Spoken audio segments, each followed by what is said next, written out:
What's going on, everyone? Welcome to another episode of the MPower Show, and I am Markeith and my co-host Donzaleigh Powell. and we are excited to be with you again this week, as we always are excited to be sharing our expertise and sharing value to you that we believe and hope that will be helpful to you as you go throughout the year.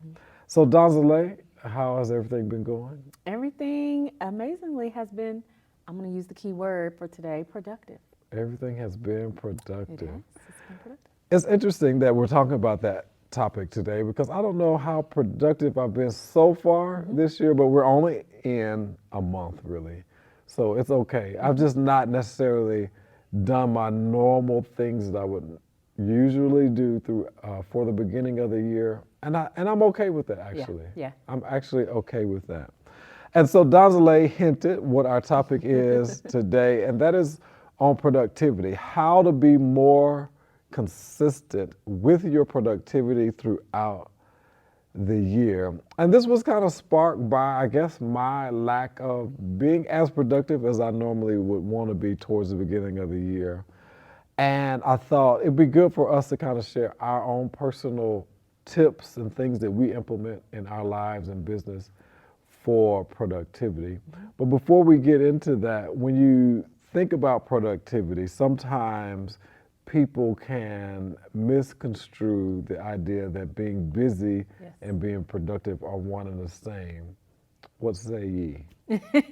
I do think they're very different. To me, the main difference is busy doesn't really have like a goal. It's and especially I think this can happen to a lot of people. We get bombarded with things to do, whether that's family, work, X, Y, and Z.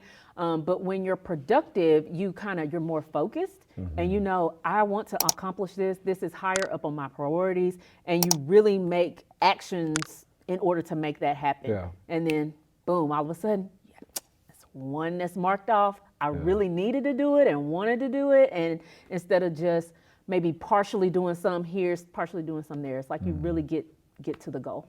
Yeah, I like that. Busy does mean that you really don't have a goal in mind. You're just utilizing time or using up time.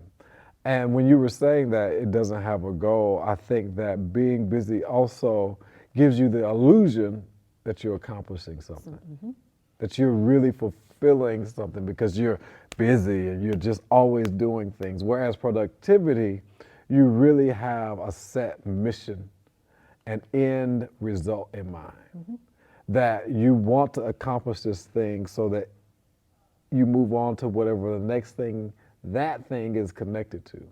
Whereas busyness has you in this hamster wheel of continuous cycle of going over and over and over again, not really reaching the end result. Yes, and this is for another show, but I know that I've seen where even like therapists have talked about how some people, they go through that and can't break free, and how it might be from things that happened previously, or childhood trauma, things that are just still there, and they have that need of I want to feel like I'm successful by doing, Right. or they don't want to really have time by themselves because that opens them up to thinking about maybe things that they don't necessarily want to think about, or realizing I'm alone. If you're busy, you're not thinking about I'm alone because you're doing something. So sometimes it's even deeper than just going through the wheels. Yeah, Donzaleigh took us to the therapist. That's for another day. But we're going to hop in and just kind of share some of our key tips. We may share about 4 or 5 of the things that we do to stay productive in our lives and in our business. Because as you know, we both are entrepreneurs, and I like to say that there is connection between my life and my business, especially as I'm building more of a personal brand style type business. They're really one and the same. And so my first tip will be that you want to schedule your day the night before. One of the things that I know for sure in scheduling your day the night before, it really helps to tell your time what you want it to do.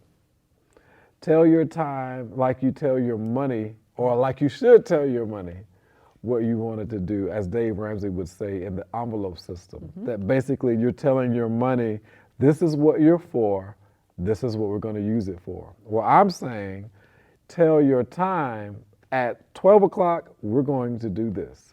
At 3 o'clock, we're going to do this. At 5 o'clock, we're going to do this. And I like to recommend no more than 3 major tasks so that you can get that accomplished. But you want to tell your time the night before what you wanted to do. And I didn't come up with that. I actually read that in Success Principles by Dr. Jack Canfield, and he shares how to do that. And with Google Calendar, it makes it so easy. You can color coordinate it. Absolutely. You can assign it to a specific time.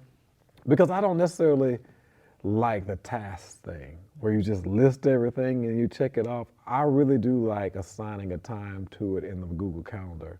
And I'm really more focused on making it getting it accomplished. Well, I think I do both. I am a list maker. I love making lists. I don't know why. I always have, like, literally that whole, sometimes I might even write it on there, even though I've already done it, just so I can mark it off and then move on to the next. I know.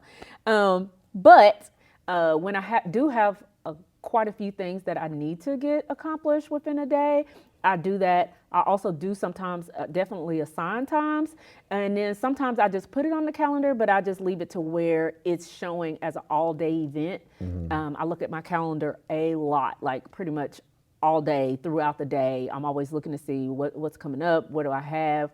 And it's just kind of a constant reminder. And I might not set a specific time, but throughout the day, at some point when I have a few minutes, I'm like, oh, that's still on here. Let me go ahead and get it knocked out. So sometimes both work for me. It just kind of varies on what it is.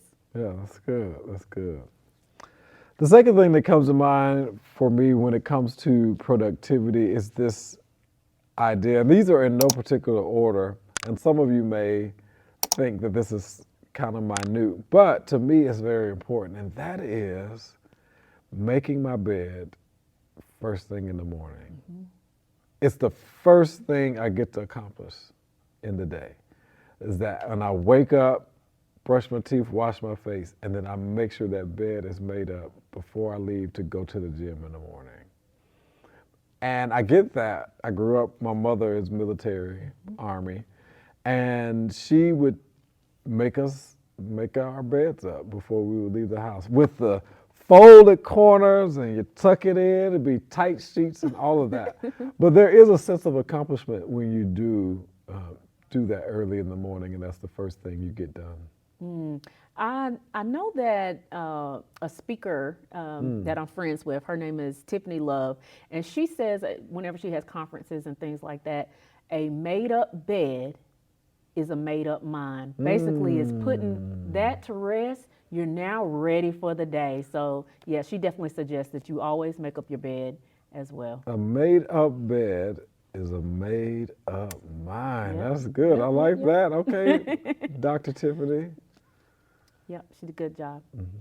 What about you? What's the second tip? I say one of the things, and this might be just kind of an entry level thing. So I was one of those people, probably until about 6 months, I went to this this kind of workshop where literally they were talking about, again, this was kind of a professional strategist, how to be more efficient, be productive. Like this is literally what her business is.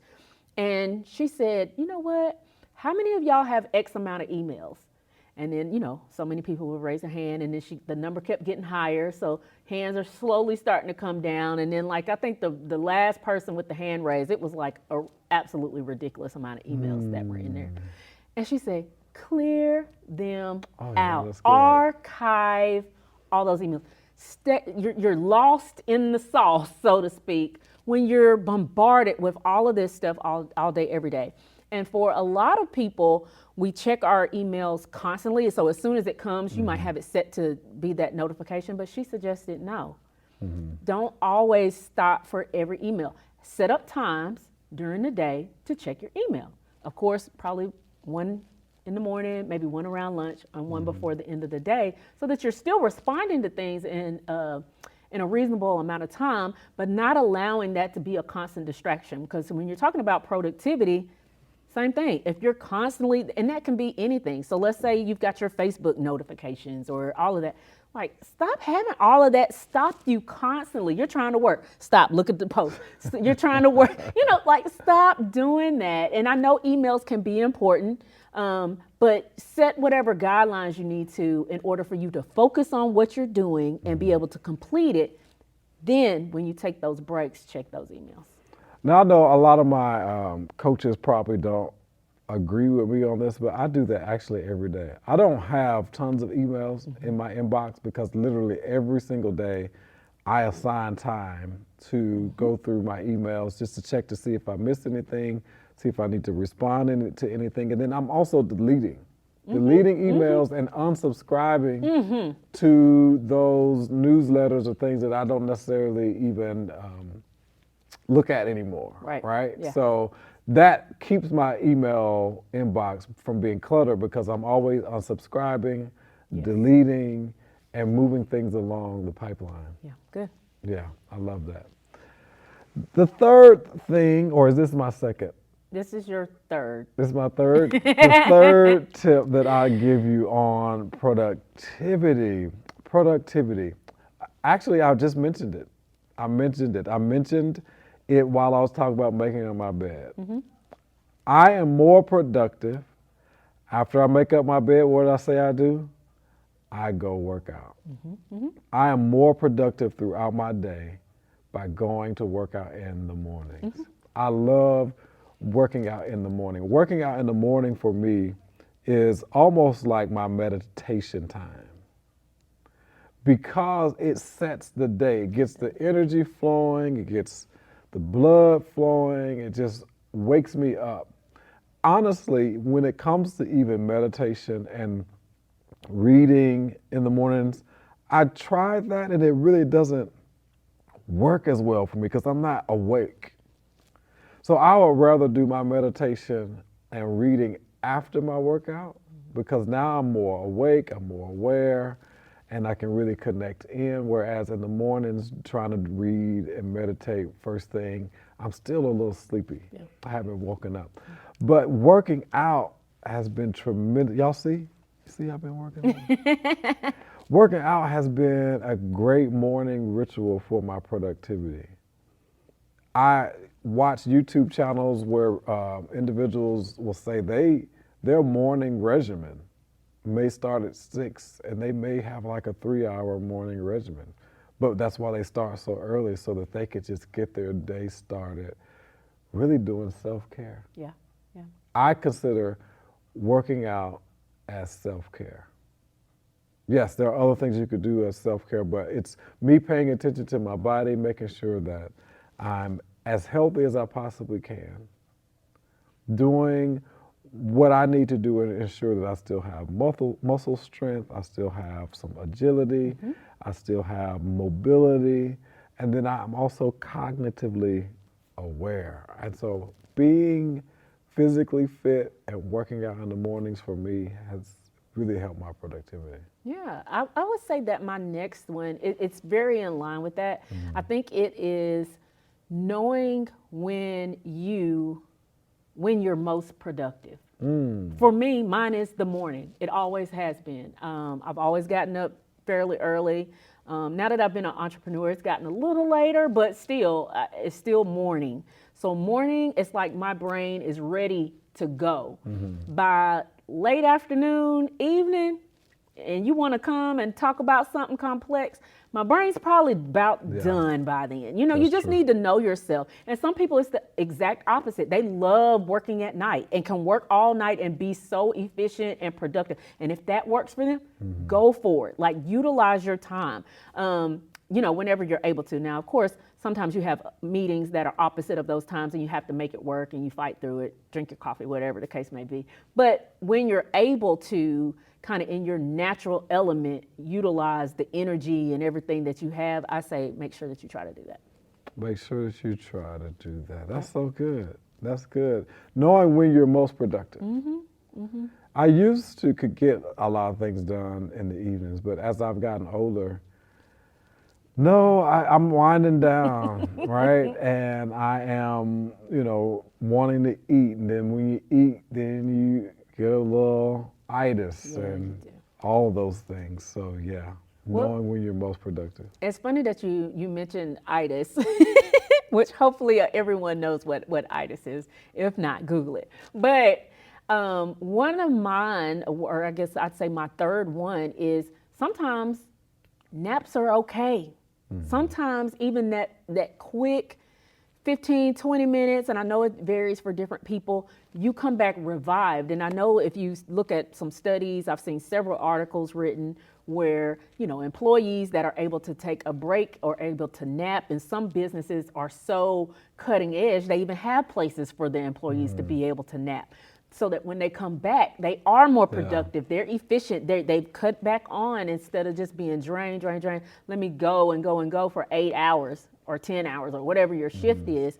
So just think about that as well. Is it an opportunity to where you can take a short break, let the mind relax, even if you don't take a nap, but maybe take a quick walk, maybe walk around your building, something to give your brain a chance to get away from that computer for a moment, and then you come back refreshed. So see if that works for you. Naps now, let me tell you, when I was working in corporate America, I'd close that door and take me a nap in a minute. I take naps definitely during the day. But as I have started working for myself, I hadn't had really a need to. It's a little different. Sometimes I do need to take a nap, and because I'm at home and I'll just go in the bedroom and take a quick nap. But a lot of times, if I have to take a nap now, it's because I hadn't really been sleeping well, right? And it'll be those deep 30-minute nap type things where you're slobbering on the pillows Oh and my stuff like goodness. that. Yeah, so that's good. That's good.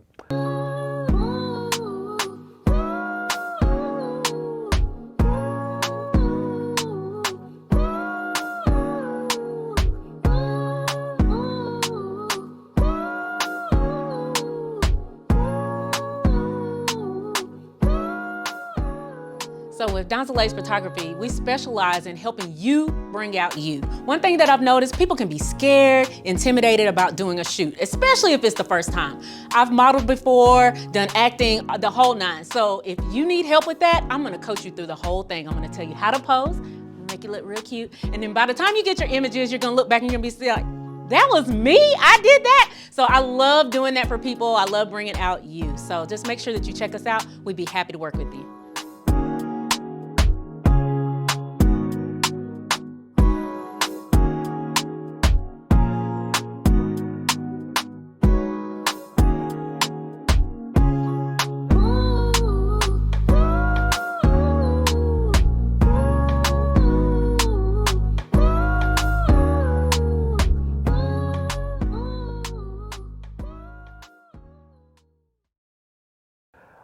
Fourth thing on productivity. What's a good fourth item that I'd like to share with you all around productivity?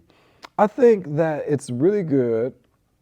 And notice that I don't think mine are as traditional as most probably would be, but I started intermittent fasting. I started doing the 12-hour intermittent fast. Now I'm doing the 16-hour. And what's interesting, what I have found about intermittent fasting is that typically we would break our fast with normal breakfast, bacon, eggs, toast, orange juice. And when I started doing intermittent fasting, I realized that I wasn't as lethargic as I used to be in the mornings, especially after eating a normal, quote unquote, normal breakfast. And that was because the orange juice, jam-packed with sugar. I'd put jelly on the toast. Then I'd have, some type of meat, Right. whether that be turkey, used to be sausage. Then I'd have the toast, which is a carbohydrate. Carbs, sodium, and sugar. Okay. Right? All those things. And when I was working, I loved to go to Chick-fil-A and get the chicken, bacon, egg, and cheese biscuit with strawberry jelly on it. and an orange juice. And be wondering why I felt a little lethargic and tired before 12 o'clock. That insulin sugar rush, right? Oh yeah, absolutely. But now that I intermittent fast, my first meal now is 1 o'clock. So I do 16 hours. So I try to stop eating by 9, which is a whole nother episode. We'll do an episode on some type of health and food. But I'll stop eating at 9, and I won't have my first meal until about 12:30 or 1 o'clock. And that really has helped me to just be energized and not as lethargic in the mornings. And so that definitely helps with productivity, because one of the things that I would love to do, especially with my business, I like to have the majority of the things that I need to get done that are revenue generating by 1 or 2. Oh yeah, yeah. Like I said, earlier the better for me. That's my time to crank out some things, and like you said, it'll go slowly downhill from there. Like I'll still accomplish some, but it's just not as quick. Yeah, intermittent fasting. So my 4th tip would be intermittent fasting to help with productivity for the first part of the day. Like if you can get your things done the first part of the day, especially as an entrepreneur, and not be busy, that helps with productivity. I'd say my last one is, especially if you're in a family environment, home environment, is make sure that you're in good communication with others that are in the household. So they might need to understand, again, just like how I mentioned, you're a morning person. I need to get these things done in the morning, and maybe let them know, hey, we can set aside time to go out and play catch or whatever in the afternoons. Or also for the same reason, it also can help with accountability. So if they see you lollygagging on Facebook at 9 a.m., well, Mom, I thought you were trying to get done with the. It's almost like sometimes it's helpful to have everybody on the same page, kind of understand. They might not even fully understand each goal that you have, but they still understand they're trying to focus and trying to accomplish something around this time. Let me try to assist however I can, or let me just stay out of the way in order for them to do what they need to do. So I would say communicate whenever you can, and that could be, again, family, coworkers, it just varies. I have some kind of colleagues, same thing with meetings. You know, so maybe scheduling them, being a little more flexible with, okay, well, let's go ahead and schedule those more early instead of them trying to schedule something at 4:30 p.m. By then, let's not do it. That's good. Yep. That's so good, so good. I'm gonna give a bonus one, and you actually already mentioned it. I think you will really help your productivity if you get accountability. Accountability partners are key. People that you can be transparent with, that you can share your goals, your aspirations with, and that they hold you accountable to what you said. If you follow me in any way on social media, you know that my theme for the year is follow through. And follow through in the sense that if you say it, do it. I love it. If you said you were going to complete it, complete it. Do what it is that you say. And accountability partners will help you to do that, because you don't want to keep going back to your accountability partners saying, oh, I didn't get this done, or I didn't do this, that, and the other. But yet you want to go back to them with excitement that you completed the task. Yes, I agree. Yeah. So short and sweet, but we wanted to come in and share, hey, these are the things that we do for productivity. But before we leave, you know, we always like to leave you with an inspirational word or a message that you can use and that will provide value to you before we go. So we'll let Donzaleigh share her inspirational message to you, looking directly at the camera. Well, mine is really simple, especially since we're talking about productivity. I think it's important for you to focus, back to the focus. The more that you are able to focus on what the task is, and even if you have to make some large changes in order to do that. Sometimes we can get distracted in those moments, but kind of circle back to, why is this important to me in the first place? Why did I even put this on my list? Why did I say that this is important? Always go back to your why and then make sure that you get as focused as you can and make sure, just get it done. Just get it done, y'all. And I'm going to look at this camera and say to you, my word is my theme. Follow through. I promise you, you will be more productive if you simply just follow through on the things that you said that you wanted to get accomplished. If you write it down on your list, do it. If you say you're going to do it, do it. If you commit to an assignment or a project, do it.